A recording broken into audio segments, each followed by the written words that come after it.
বিসমিল্লাহির রহমানির রহিম। শুরুতে আমি ধন্যবাদ জানাতে চাই আমাদের সকল সম্মানিত সাংবাদিকবৃন্দকে আমাদের এই অভিযানে আসার জন্য।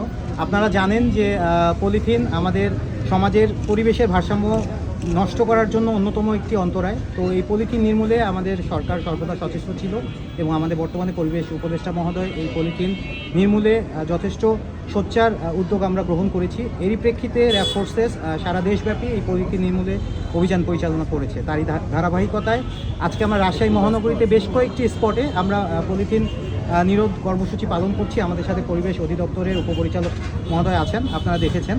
তো আমাদের এখানে মূল লক্ষ্য হচ্ছে পলিথিন যারা পাইকারি বিক্রি করছে, যারা ডিলার বা যে সমস্ত কারখানা থেকে পলিথিনগুলো খুচরা বিক্রেতার কাছে বিক্রি হচ্ছে, তো খুচরা বিক্রেতা তাদের কাছেই পাবে যখন পাইকারি বিক্রেতা বড় পরিমাণে এই পলিথিনগুলো তারা তৈরি করবে বা নিয়ে আসবে। তো তারা যদি এটা তৈরি না করে বা তারা যদি এটা বাজারজাত না করে তাহলে কিন্তু মাঠ পর্যায়ে এই পলিথিনটা ছড়াবে না।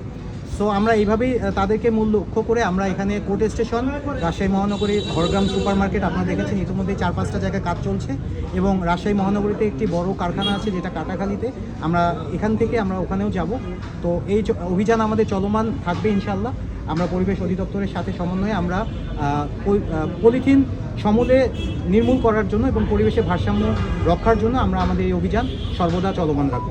ধন্যবাদ। Thank you.